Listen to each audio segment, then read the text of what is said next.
Est-ce qu'on serait pas parti pour la dernière vidéo de l'année? Je crois bien que oui, hein. Allez, let's go.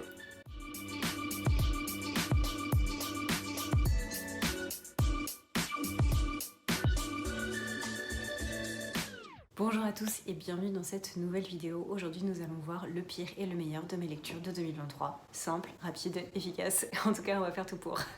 On va commencer les hostilités avec le pire de mes lectures, comme ça on ira du pire au meilleur et on finira par les coups de cœur, du moins le maxi coup de cœur de l'année, et puis ensuite je vous laisserai vaquer à vos occupations, ma foi. Donc commençons par le pire, the worst. Si j'avais su, tout simplement, je n'y aurais pas été. Voilà, qu'on se le dise. Cette année, j'ai eu 3 abandons. Donc, je pense qu'on va juste partir de ça et je vais en rajouter un à la fin. Je pense que vous savez duquel je vais parler. Donc, le premier abandon que j'ai fait, il était en mars et il s'agit de Un bûcher sous la neige de Susan Fletcher. Pourquoi est-ce que j'ai abandonné ce livre? Parce que je n'arrivais pas du tout à me mettre dedans. Je ressentais pas tellement d'empathie pour la personne qui raconte l'histoire. Je sais même plus comment elle s'appelle, je crois que ça commence par un V. Un C, pas du tout. Coco... Bon bref.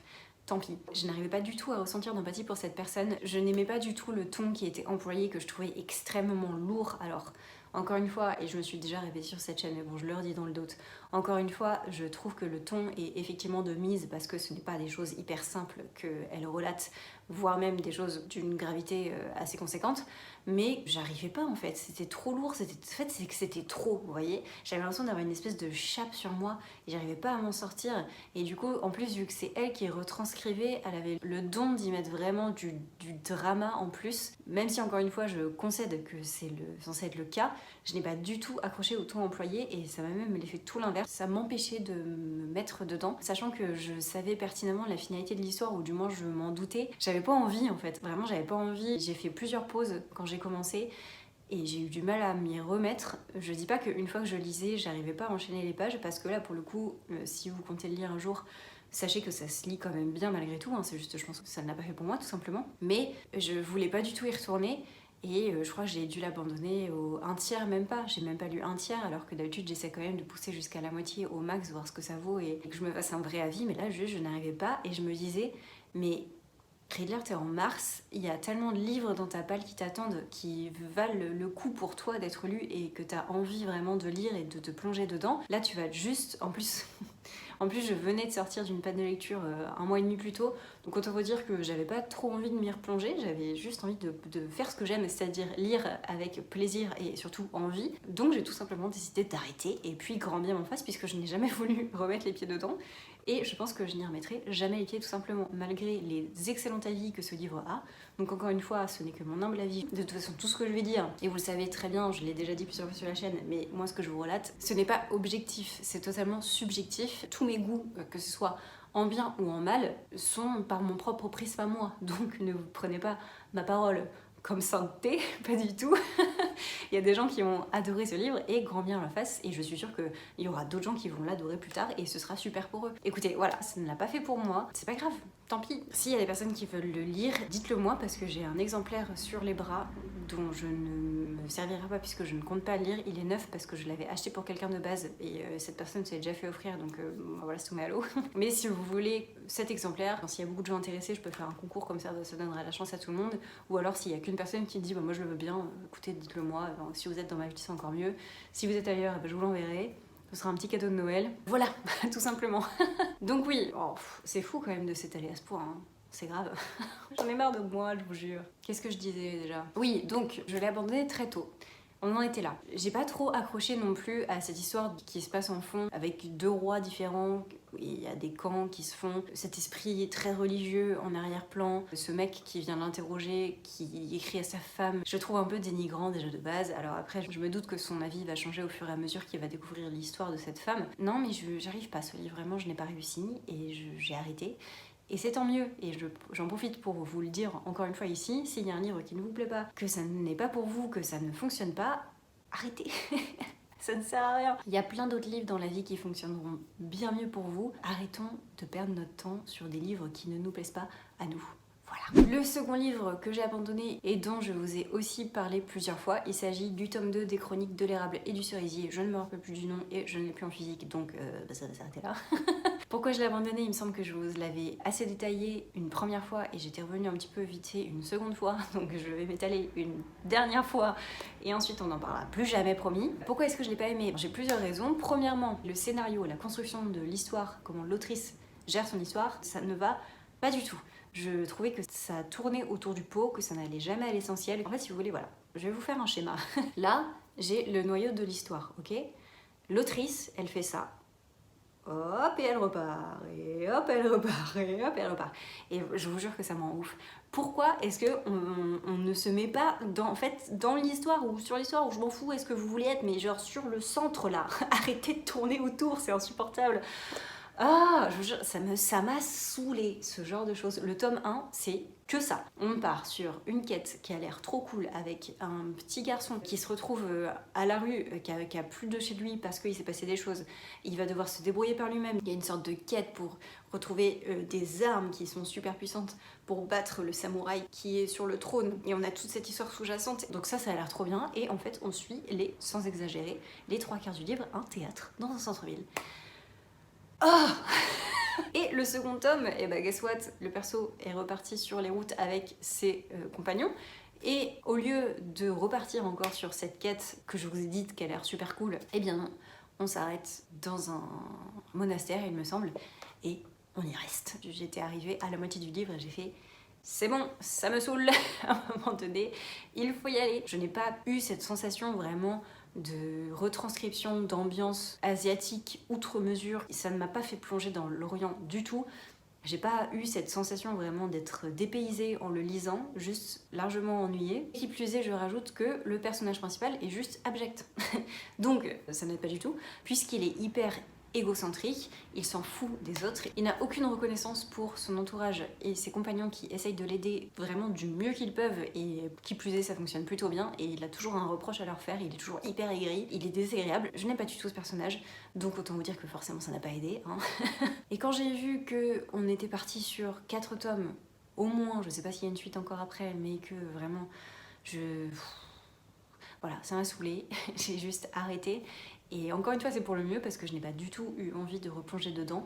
Je les ai revendus et c'était très bien comme ça. Voilà, ça ne l'a pas vu pour moi et c'est pas grave concrètement. Je sais qu'encore une fois, il y a plein de gens qui ont aimé ces livres. Ça a été hyper apprécié, surtout que là, il y avait la sortie du 4, donc je sais plus quelle maison d'édition c'est, mais ils ont bien joué leur jeu niveau marketing. Et du coup, il y a plusieurs personnes qui en ont parlé sur les réseaux. Et ces personnes ont apprécié, ou du moins j'espère vraiment que leur discours était sincère, qu'elles ont vraiment apprécié les livres. Ça, c'est, de toute façon, c'est... Peut-être qu'on ne le saura jamais, j'ai envie de vous dire. Quoi qu'il en soit, voilà, il y a des gens qui, pour sûr, qui apprécient ces livres. Donc peut-être que ce sera vous, peut-être que si vous vous référez à ce que je vous dis, vous passerez votre chemin. Et puis c'est pas grave, j'ai envie de vous dire, parce que même si c'était potentiellement un livre que vous aimiez bien, il y en a encore plein d'autres, encore une fois, à découvrir. Donc voilà, je n'ai pas terminé les chroniques de l'érable et du cerisier, que ce soit le second tome ou la saga, et c'est tant mieux pour moi. J'ai eu un 3e abandon cette année qui ne date pas de si longtemps que ça, mais je me rappelle plus vraiment quand est-ce que c'était. Et là pour le coup je vais pas trop m'épancher dessus parce que ça va faire le sujet d'une prochaine vidéo. Je vous tease un peu l'année 2024. Et alors, sachez que j'ai abandonné un autre livre. Si vous me suivez sur Insta, je pense que vous savez potentiellement duquel je parle parce que j'en ai un peu parlé en story en vous partageant des passages de livres qui m'exaspéraient au plus haut point. Et j'ai parlé encore une fois d'un personnage que je n'appréciais guère. J'ai éprouvé un énorme désintérêt pour l'entièreté de ce qui se passait dans ce livre, donc j'ai préféré abandonner. Et encore une fois, vous verrez ça bientôt. Normalement, je vais essayer de vous sortir la vidéo sous peu, que ce soit peut-être en janvier, parce que c'est pas terminé. J'adore faire des vlogs sur 15 mois, apparemment. Qui se rappelle de Dune? Moi. Non mais cette fois-ci c'est prévu, donc c'est normal que ça prenne du temps. Mais voilà, je vais quand même essayer de le faire sous peu. Vous le savez, c'est dans les tuyaux, ça va bientôt sortir. Soyez un petit peu patient, mais je suis sûre que ça ne va pas changer grand-chose à votre vie. On est bien d'accord. Et le dernier livre qui est un flop très très fort pour moi, que je n'ai pas abandonné parce que vous l'avez vu juste avant, il s'agissait de ma lecture de romance de Noël, donc je vais reparler une dernière fois de ce livre qui s'appelle Les étoiles brillent plus fort en hiver de Sophie Jomain aux éditions... C'est quoi? Ah oui, Charleston Poche. Je pense que je vais pas revenir dessus, hein, c'était la vidéo juste avant, donc ça sert à rien que je vous fasse une tirade de ce pourquoi je n'ai pas du tout aimé ce livre. C'est là, vous le savez, je pense que ça fait vraiment partie des pires lectures que j'ai faites cette année. Et puis en plus c'est tout frais, donc autant vous dire que j'ai pas eu le temps de décanter un peu et de me dire oui bon c'était pas si pire. Donc là vraiment je le mets là parce que je suis encore vénère, vous voyez, voilà. On passe maintenant à la partie un peu plus fun de la vidéo, c'est-à-dire mes meilleures lectures de cette année 2023.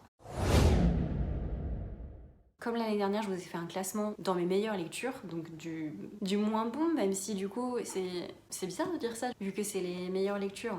Bon bref, je vous ai fait un classement dans les meilleures lectures, donc on ira du plus bas au plus haut.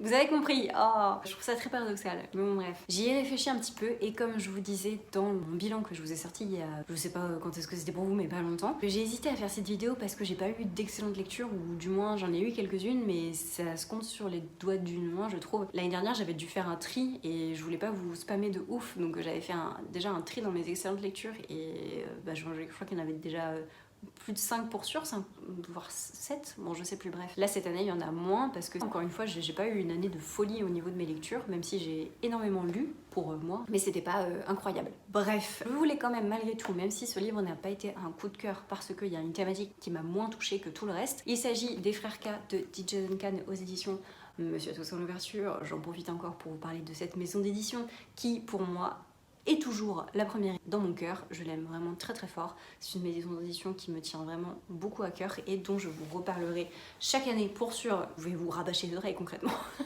Soyez prévenus et je m'en excuse d'avance. Voilà, donc pourquoi est-ce que je mets ce livre dans ce classement? Et pourquoi est-ce qu'il ne fait pas partie de mes coups de cœur malgré tout? Alors, il ne fait pas partie de mes coups de cœur parce qu'il y a toute cette thématique, comme je vous l'avais dit dans le point lecture, mais ça date parce que j'ai fait cette lecture en début d'année. Donc je vous disais pour un petit rappel que... Ah mais je vous ai pas dit de quoi ça parlait les autres. Les livres que j'ai pas aimés là. Oh merde. Bon, c'est pas grave, vous m'en voulez pas, je suis sûre. Je vous ai pas fait les résumés des livres que j'aimais pas, mais je pense que c'est des livres hyper connus et le dernier en date, vous avez eu le résumé dans la vidéo d'avant.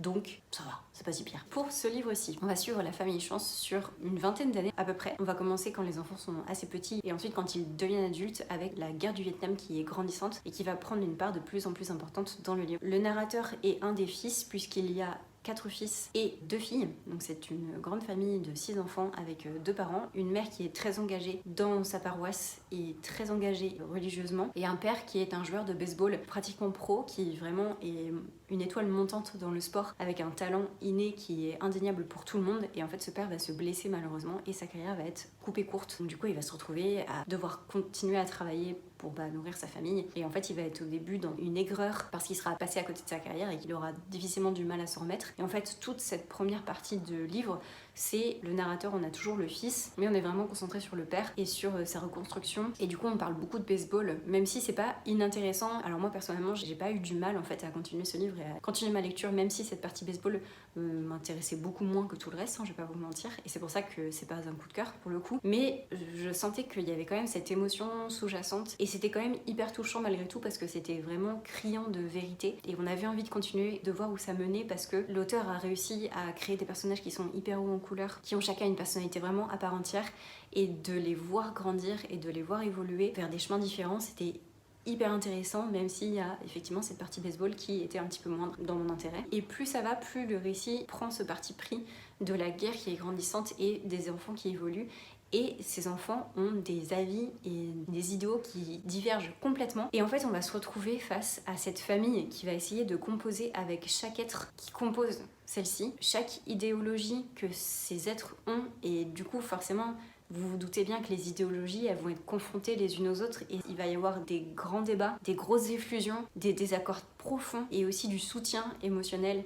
Et en fait, je pense vraiment que cette année, ça a été la lecture la plus émotionnelle que j'ai lue à lire de toute l'année. Et je pense que ce livre, je m'en rappellerai toute ma vie, tellement il a été marquant au niveau de l'émotion pure en fait, et des vagues d'émotions qu'on se prend. Au fur et à mesure, c'est assez fou, on passe par tout le prisme des émotions est présent. On est en colère avec eux, on rit avec eux, on pleure avec eux, on aime avec eux, tout y passe. C'est fait avec un brio qui est incroyable. Je n'ai pas lu d'autres livres de cet auteur. Très honnêtement, j'ai pas regardé s'il en avait fait d'autres, mais je pense que je serais curieuse de découvrir ses autres œuvres pour voir si il tend toujours vers ces émotions qui sont pas sous-jacentes mais qui sont vraiment brutes et qui nous attrapent et qui nous emmènent avec elles comme si on était emmené au large et qu'on n'avait plus de bouée de sauvetage et qu'on était obligé de se faire balloter dans cet océan d'émotions infinies. C'était vraiment incroyable. Alors je ne sais pas si le fait que personnellement à cette époque-ci c'était pas la joie, on va pas se mentir, et que du coup je me suis retrouvée dans cet engrenage un petit peu malgré moi, et je pense que vraiment c'est terrible quand j'y repense.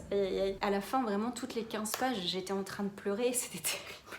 Je pense vraiment que mon état émotionnel y jouait, c'est sûr et certain. Qu'on se dise, je vous souhaite que vous ne pleuriez pas toutes les 15 pages de ce livre, sinon c'est très très long parce qu'il fait à peu près 800 pages. Bon bah voilà, on va cesser hein, quand même. Ah, la tristesse de la meuf. C'est juste des émotions qui sont crescendo tout le livre jusqu'au climax, et là où c'est juste on se fait emporter et on n'a plus le choix que d'être emporté, et on n'a plus le choix que de ne pas reposer ce livre et de continuer à être porté avec eux en fait. Donc voilà, je vais m'arrêter là parce que je pense que j'ai assez dépeint ce livre la première fois que j'en ai parlé, et je veux pas vous rabâcher les oreilles non plus, et je pense que ça fait déjà assez longtemps que j'en parle. Si vous souhaitez avoir un livre qui traite d'émotionnel, qui traite de rapports familiaux, qui traite de rapports humains, de confrontation d'idéologie, d'acceptation les uns des autres, l'acceptation aussi de l'entièreté de ce qui compose un être humain, go lire ce livre en fait.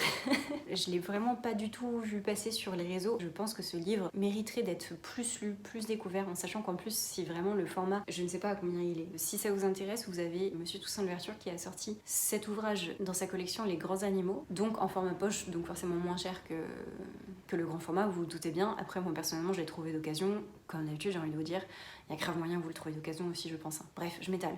Donc voilà, mais bah dis donc, si je parle autant pour chaque livre, on n'est pas sorti de l'auberge. Je voulais quand même revenir sur ce livre parce que pour moi, cette année, ça a été vraiment un des livres qui m'a vraiment marqué fort. Et encore une fois, je pense que je m'en rappellerai toute ma vie parce que les émotions, la vague d'émotions incroyable. Ensuite, je voulais juste revenir vite fait sur deux petits livres qui se lisent très très vite et qui m'ont fait rire cette année, et ça, je vous avoue que j'apprécie. Les livres où on rigole, c'est plus chouette que les livres où on chiale, comme ce que je viens de vous dire juste avant. Voilà, je vous propose plein de choses différentes. Je suis quand même sympa.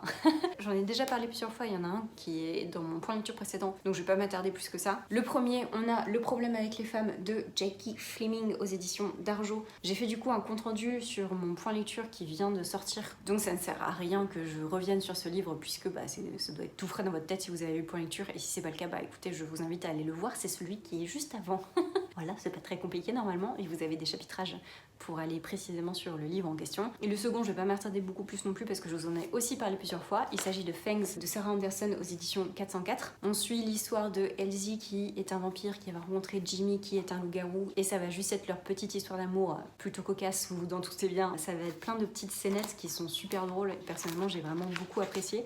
J'ai relu ce livre déjà plusieurs fois dans l'année parce que ça me fait rire, tout simplement. Donc bah écoutez, si vous ne l'avez toujours pas lu, je vous invite fortement à le faire. C'est très rapide, c'est hyper drôle, c'est super mignon. Voilà, que demande le peuple, j'ai envie de vous dire. On arrive dans le top 3, et je triche un peu, vous allez voir. Alors déjà, premièrement, mes pauvres, parce que les 3 dont je vais vous parler, c'est 3 sagas différentes. Donc bah désolé si vous voulez vous lancer, parce que ça va être long. Voilà, je vous préviens. Toutes mes confuses. Les premiers livres, il s'agit de le tome 1 et le tome 4 de la saga Les Voyageurs de Becky Chambers, publié chez La Talente. Je vous ai parlé il y a encore une fois très peu de temps, et ben aussi dans mon dernier point lecture me semble-t-il, de La Galaxie du Sol, donc encore une fois je ne vais pas revenir dessus. Je peux aussi vous parler de L'espace d'un an, mais pour l'histoire on va juste suivre l'humanité qui a quitté la Terre parce qu'il y a eu des problèmes concrètement sur la Terre. Je me demande bien pourquoi, hein. Oh là là, c'est fou, mais tout se passe bien sur cette Terre, restons-y. Lol. Je rigole, mais je vous jure que... Bon bref. Il va s'avérer qu'il y a toute une organisation interespèce et interplanétaire qui existe dans cette société, et on va suivre juste différents points de vue dans cette énorme société interplanétaire et interespèce. Dans le premier tome, on va être à bord d'un vaisseau qui a pour but de construire des tunnels, des sortes d'autoroutes en fait de l'espace, où si on prend ces tunnels, ça va plus vite pour voyager. Je vous fais très grossièrement avec mon esprit littéraire. Voilà. Et dans celui-ci, comme je l'avais dit plus tôt, on va être dans une auberge avec plusieurs espèces, encore une fois, qui sont coincées dans cette auberge parce qu'il y a eu des explosions dans l'atmosphère autour de la planète, et ils ne peuvent pas repartir, et ils vont devoir vivre ensemble et apprendre à se connaître et apprendre à se découvrir et apprendre à s'accepter surtout. Voilà, donc pourquoi est-ce que j'ai mis ces 2 livres dans mon top de cette année? Parce que déjà je n'arrive pas, clairement, mon cœur n'arrive pas à trancher entre le tome 1 et le tome 4, c'est impossible. Je les aime vraiment très fort tous les deux, peut-être qu'à l'avenir je vais arriver à trancher, je ne sais pas, pour l'instant ce n'est pas le cas. Mais pourquoi est-ce que j'ai particulièrement aimé ce tome 1 et ce tome 4? Parce qu'on traite du social concrètement, on traite des relations interespèces, de la compréhension des uns des autres, de l'acceptation des uns des autres, tout en étant bienveillant, en étant ouvert d'esprit et en cherchant à comprendre l'autre sans le juger. Et j'ai trouvé ça trop intéressant, tout l'univers qu'elle a créé autour de ça. J'ai beaucoup aimé découvrir tous les personnages que j'ai trouvé vraiment extrêmement attachants dans ces 2 tomes-ci particulièrement, on va pas se mentir. Après, c'est que dans les autres, il y a eu des traitements qui m'ont moins touchée, c'est-à-dire qu'il y a eu des traitements sur l'adolescence où moi je vous avoue que c'est pas une thématique qui me chauffe vraiment outre mesure. J'ai conscience qu'il faut en passer par là dans la construction de soi, mais c'est pas quelque chose que je recherche dans mes lectures, vous voyez. Et l'autre, c'était sur l'acceptation d'autrui dans un monde qui est censé être un petit peu fermé finalement. Et est-ce qu'on s'ouvre aux autres? Est-ce qu'on laisse de la place aux autres? Même si ce n'est pas conçu pour livre de base. Bon bref, je vais pas vous refaire un résumé de Libération et de l'Archive de l'Exode, mais je préfère cela parce que j'ai été plus touchée par le traitement vraiment social qui est mis à jour par ces 2 tomes-ci. Ça m'a vraiment touchée. Je trouve que c'est vraiment d'une douceur. Ça fait du bien de lire des échanges où ça se passe bien, ou même s'il y a des tensions, parce que, encore une fois, et je l'ai déjà dit plusieurs fois, mais je le répète ici, Becky Chambers, ce n'est pas une lecture bonbon en fait. Je ne suis pas d'accord avec ça. Il y a vraiment du manichéen dans ces récits. C'est gris en fait, comme la vie en règle générale. On parle de la guerre, il y a certaines violences qui sont faites qui peuvent être dures, et ça je vous avoue que j'ai eu une image un petit peu biaisée au préalable de cette autrice, parce que les gens en parlent comme une lecture vraiment doudou, une lecture bonbon qui fait du bien, et personne ne parle de ce côté manichéen et de ce côté qui peut y avoir de vraiment dur dans tout ce qui est la survie, tout ce qui est se battre pour ses idéaux, tout ce qui est vraiment le rejet d'autrui, etc. Parce que ici, en tout cas dans le 4e, et je crois il me semble aussi dans le 1er, il y a quand même des questions de racisme qui sont soulevées, il y a quand même une minorité qui est parfois exclue. Ça existe dans ces livres-ci. Certes, on est sous l'appellation SF positive, parce qu'il y a beaucoup plus dans les livres de Becky Chambers que ailleurs. Effectivement, un message positif qui se dégage, mais c'est pas tout rose quoi, clairement. Et c'est pas grave en soi parce que c'est la vie, et c'est ça qui fait que c'est d'autant plus vrai et que les échanges paraissent d'autant plus authentiques, et c'est ça aussi qui fait du bien, parce que le fait que ce soit vrai, on se dit que ça peut être possible en fait, et que ça, comment les gens se traitent, comment les gens interagissent entre eux, comment les gens essaient de se comprendre, on a un goût de vérité qui en ressort parce qu'on se dit que c'est possible de par tout ce qu'il y a autour. Donc j'ai vraiment beaucoup aimé ces 2 tomes-ci, le tome 1 et le tome 4 des Voyageurs. Pour sûr, ça fait partie de mes meilleures lectures de cette année, et je pense que ça frôle le coup de cœur, mais je suis pas à me dire c'est waouh quoi. Même si ça l'est, c'est paradoxal, je peux pas vous dire, c'est des ressentis de toute façon. En tout cas, j'ai beaucoup aimé ces lectures, j'ai trouvé ça hyper intéressant, ça fait quand même du bien malgré tout ce que je vous ai dit plus tôt. C'est toujours hyper agréable de découvrir des styles comme ça et de se plonger dans des histoires qui font du bien et vous dire que c'est possible, et ça peut inspirer aussi une manière de penser, ça peut inspirer une manière de se comporter, ça peut donner à réfléchir sur nous en fait, comment est-ce qu'on vit et on interagit avec les autres dans l'humanité en règle générale. Ce serait bien que tout le monde puisse en prendre de la graine, je vais pas vous mentir, et malheureusement c'est pas le cas, mais en tout cas c'était super et je suis ravie d'avoir découvert cette saga en règle générale, et plus spécifiquement ce 1er et ce 4e tome. On arrive dans les coups de cœur, et là je vais vous parler d'un coup de cœur pour un personnage très honnêtement que j'ai mais vraiment surkiffé cette année. Je pense que vous savez de quel perso je parle parce que depuis que je l'ai lu, j'ai l'impression que j'arrête pas de vous rabâcher les oreilles. Il s'agit de Elana de Pierre Bottero. Ici, on a la trilogie Le Pacte des Marchands aux éditions Rajo. Alors, comment vous dire que ce personnage, je l'aime vraiment très très fort, parce que j'ai trouvé ça très intéressant, la manière dont elle traitait les choses et les valeurs qu'elle avait et les valeurs qu'elle dégageait. Et en fait, j'ai été tellement ravie de retrouver ces valeurs-ci qui sont les miennes, je vais pas vous mentir. Je pensais pas retrouver ça dans un livre jeunesse, et je trouve que c'est brillant d'avoir réussi à instaurer ce genre de propos dans un livre qui peut toucher le plus grand monde possible, et surtout à un âge où on est en pleine construction de soi. Je trouve que c'est des clés qui sont hyper pertinentes à avoir en main, et même si on ne comprend pas l'intégralité de tous les messages qui peuvent être passés, je trouve ça quand même super chouette d'être déjà confronté à ce genre de messages, parce que ça peut amener des discussions, ça peut amener des réflexions, ça peut faire changer en fait les esprits vers un mieux, au moins avoir ces valeurs-ci en tête qui peuvent passer et puis repartir si ça n'imprime pas, ou alors si c'est pas en accord avec la personne. Bref, dans tous les cas, je trouve ça vraiment extrêmement bien d'avoir ce genre de valeurs-ci dans un livre. Les valeurs en soi, c'est vrai que je ne vous l'ai pas dit, et je vous ai même pas dit de quoi ça parlait. Après, c'est un petit peu compliqué parce que ça s'inscrit dans tout l'univers des Willan. Donc moi, ce que j'ai fait, c'est ce que je vous conseille de faire du coup, grâce à Pénélope, donc la chaîne de Plop qui m'a très bien aiguillée, parce que c'est un peu la pro de Pierre Bottero, en tout cas pour moi. Elle m'a conseillé d'abord de commencer par Les Mondes des Willan, ensuite d'enchaîner avec Elana, ce que j'ai fait. Donc j'ai lu Les Mondes des Willan dans un premier temps, ce qui nous inscrit en fait dans tout cet univers de Gwendalavir avec toute cette magie, et on retrouve Elana adulte dans l'univers des Mondes des Willan. Pour ce qui est de Elana en soi et la trilogie Le Pacte des Marchands, là pour le coup Elana est le personnage principal. Dans ce premier tome, on la suit quand elle est petite et on la voit évoluer et devenir ce qu'elle est, devenir marchombre tout simplement. Ce qui est trop intéressant, c'est que vu qu'on la voit grandir et qu'on la voit prendre conscience de qui elle est, suivre sa voie, etc., et tout ça nous est retranscrit d'une façon extrêmement pertinente. Et pour ce qui est des valeurs, ce que je peux vous énumérer là tout de suite maintenant, c'est ne jamais rien lâcher, être fidèle à soi, être fidèle à ses envies, tout faire pour garder cette flamme qui nous anime, ne pas y renoncer malgré les difficultés, passer outre les critiques et tout ce qui peut vous dévier de votre chemin, ne pas écraser les autres sur le chemin, mais pourquoi pas leur tendre la main, ou alors apprendre d'eux et de l'expérience qu'ils peuvent vous apporter. Ne pas se comparer aux autres, mais juste se comparer à soi-même pour essayer toujours de faire mieux. La résilience dans ce livre est assez incroyable aussi. Bref, encore une fois, je vous ai fait un point lecture où là, pour le coup, j'avais vraiment posé mes propos et j'avais vraiment poussé la chose plus loin. Donc, je pourrais vous mettre dans le petit, si vous voulez, le point lecture en question parce que ça remonte un petit peu. Mais j'ai vraiment adoré ce personnage. C'est l'un de mes personnages préférés pour sûr dans la littérature jeunesse. J'ai hâte de continuer tout cet univers Eowyn pour pouvoir la retrouver encore. Et puis après, bah voilà, ce sera terminé. Mais c'est pas grave parce que j'aurai découvert un personnage qui est exceptionnel, clairement. Si vous n'avez pas encore découvert l'univers de Pierre Bottero, je vous conseille très fortement de le faire. Même si vous êtes adulte, bah, vous voyez, je l'ai découvert en tant qu'adulte cette année et je regrette très honnêtement de ne pas l'avoir fait plus tôt parce que, et je comprends pas d'ailleurs comment j'en ai pas entendu parler quand j'étais plus jeune parce que c'est clairement dans mes âges en plus. Mais bon, soit, tant pis, j'ai envie de vous dire, c'est comme ça. Même si vous êtes adulte, allez-y si la lecture jeunesse ça vous intéresse, bien évidemment.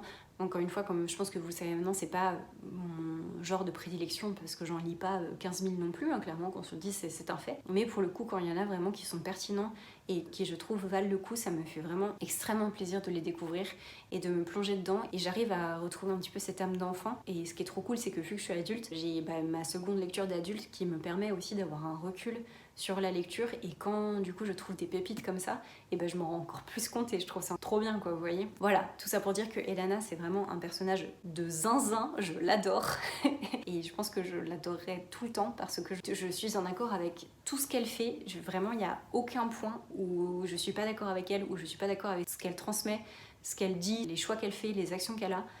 Je la suis à 100% et en plus elle est ultra badass, elle est trop forte physiquement, elle fait des trucs de ouf et j'ai trop envie d'être une Yamakasi après quand j'ai terminé mes lectures. Elle est hyper impressionnante et vraiment je pense que beaucoup de personnes peuvent apprendre de ce perso. Et enfin je termine avec le coup de cœur de cette année. Autant vous dire que ça a été une lecture qui a été incroyable et je suis ravie de m'être enfin plongée dans cet univers. Il s'agit de L'Assassin Royal de Robin Hobb. Ici j'ai l'édition J'ai lu, donc l'intégrale première époque, le numéro 1 puisqu'il y a 2 intégrales première époque. Autant vous dire que je préfère vous prévenir maintenant. Si vous voulez vous lancer dans l'Assassin Royal, c'est très long. Vous avez beaucoup de tomes. Moi personnellement je suis ravie de savoir que je vais pouvoir me plonger encore dans 1 milliard de tomes pour pouvoir continuer cette aventure qui m'a vraiment touchée en plein cœur. Mais si ça vous saoule d'être dans un récit de fantasy qui dure pendant 1000 ans, bah passez votre chemin. Après, je pense que vous avez l'habitude, franchement, des récits de fantasy, c'est rarement court, qu'on se le dise. Je pense que vous le savez. On le sait tous, voilà. Les gens qui créent de la fantasy ont un imaginaire qui est extrêmement développé. Bah, tant mieux pour eux, j'ai envie de vous dire. Pour l'histoire, on va suivre Fitz, qui est le fils illégitime de Chevalerie, qui est le roi servant de Castelcer. Il va se retrouver au château quand il est petit, puisque de base il était avec sa mère. Son grand-père va décider de l'abandonner au château parce qu'il considère que c'est au château de s'occuper de lui et non sa famille du côté de sa mère. Donc en fait on va le suivre depuis qu'il est tout petit et on va découvrir le monde avec lui. Ça va être, je trouve, trop chouette parce que vraiment on va être plongé avec lui dans tout cet univers et on va en apprendre au fur et à mesure avec lui. Le roi, qui est très intelligent, qui s'appelle Subtil, va décider de le garder forcément puisque bah, lui il voit le potentiel ennemi que ça peut être à l'avenir. Je pense qu'il a préchote le fait que Fitz, une fois adulte, aurait pu demander sa couronne légitime. Pour éviter ça, il va le garder et le former pour qu'il devienne son assassin. Donc on va suivre toute la formation de Fitz, on va suivre toute sa découverte de l'univers, des liens qu'il y a entre les duchés, puisque Castelcer est en tête de 6 duchés qu'il y a autour. On va découvrir tous les conflits politiques internes. Il y a aussi des conflits externes qui se passent avec des pirates rouges qui transforment les gens en sorte de personnes complètement déshumanisées, qui pillent, tuent sans le moindre remords. Ils sont dénués de tout sentiment, ils ne ressentent absolument plus rien hormis les besoins primaires de chaque personne. Et en plus de ça, il y a une sorte de magie qui est assez subtile mais qui est quand même, je trouve, hyper intéressante, qui s'appelle l'art. On va découvrir cet art au fur et à mesure et on va en apprendre au fur et à mesure sur cette magie spécifique. Ça va vraiment être au compte-gouttes tout ce qu'on va découvrir, puisque bah, c'est en même temps que Fitz l'apprend, donc vous vous doutez bien qu'il n'a pas toutes les clés en main d'un coup d'un seul. Et en plus de ça, il y a une autre magie qui existe, qui n'est pas en résonance avec l'art, mais presque, qui s'appelle le vif, où ça va être une personne qui va être liée à un animal. Au-delà de ce que vous pouvez penser, c'est vraiment, il y a une télépathie qui existe, il peut ressentir ce que l'autre ressent, etc. Et cette magie est très mal vue dans le royaume, donc il y a un petit peu la chasse aux personnes qui possèdent le vif, Bref, je m'égare. Je pense que vous l'avez compris au vu du résumé que je tente de vous faire depuis à peu près 5 minutes. Mais c'est un univers qui est extrêmement dense, où il se passe beaucoup de choses. Et paradoxalement, même si c'est très dense et il se passe beaucoup de choses, c'est hyper fluide et très immersif. Donc je trouve que la lecture est malgré tout hyper simple, même si on est sur une grosse pavasse, parce que là du coup l'intégrale regroupe les 3 premiers tomes. C'est conséquent en termes de pages, mais somme toute c'est vraiment hyper addictif et extrêmement fluide, et on a envie de connaître la suite et on a envie de savoir ce qui va arriver à Fitz. Et en plus on termine, on va vous dire, sur ce livre, là j'ai commencé le 2, mais sur ce livre on termine sur un truc qui est showtime. C'est extrêmement bien ficelé, on sent que l'autrice elle a vraiment réfléchi à tous les tenants et les aboutissants de son histoire, et c'est ça qui en fait, je trouve, un récit vraiment très riche, parce qu'il se passe vraiment énormément de choses. Il y a plein de personnages qui sont hyper intéressants, même les antagonistes je trouve ont une psychologie qui est développée. J'ai pas eu de réticence à suivre les uns ou les autres. Alors forcément les persos qui sont des gros cons, personne ne les aime concrètement, donc moi non plus, je ne les aime pas forcément, c'est des antagonistes, mais il n'empêche que c'est toujours hyper intéressant de suivre tous les conflits, que ce soit interne, externe, la vie de Fitz, comment est-ce qu'il évolue, sa psychologie aussi à lui, parce que lui il évolue dans un monde où il est renfermé dans le château à être éduqué en tant qu'assassin, et il n'a pas le choix de son existence, il est obligé, il se doit, parce qu'il en a fait une promesse en plus, et s'il la respecte pas en plus il se fait tuer. Donc du coup il a fait cette promesse d'être loyal à la cour et d'être loyal à son roi, et c'est quelque chose avec lequel il a grandi et qui prend une place hyper importante dans sa vie. Et il y a plein de conflits du coup, de conflits personnels et professionnels entre guillemets qui se passent dans sa vie, parce qu'il grandit, il crée des liens, il y a des ressentiments qui se créent avec certaines personnes. Oui, il y a plein de choses qui se passent, et il y a plein de conflits d'intérêts dans tous les sens concrètement. Et je trouve que c'est hyper intéressant à suivre l'entièreté de ce qui se passe. Il n'y a aucun moment où je me suis fait chier dans ce livre. Et après je sais que c'est pas de la vie de tout le monde et que certaines personnes n'ont pas du tout apprécié, ce que je comprends tout à fait. Encore une fois, c'est les goûts et les couleurs, bon voilà, hein. Comme je vous disais dans la vidéo bien plus tôt, il y a plein de gens qui ont aimé Un bûcher sous la neige, et il y a plein de gens qui ont aimé Les Chroniques de l'érable et du cerisier. Il n'empêche que ça l'a pas fait pour moi, et peut-être que c'est pareil pour vous, pour l'Assassin Royal.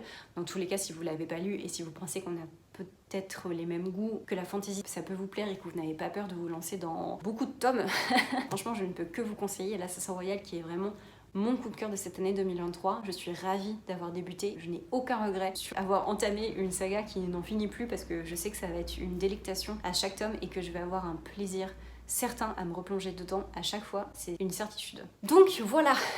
Écoutez, je pense que j'ai assez déblatéré concernant ce livre. Si vraiment vous voulez un avis à chaud, j'ai fait un point lecture aussi, forcément pour en parler, ou c'est la première fois que je vous parlais de ce coup de cœur, donc peut-être que j'ai dit des choses que j'ai oubliées aujourd'hui, je ne sais pas. Quoi qu'il en soit, c'est ma meilleure lecture de cette année, pour sûr.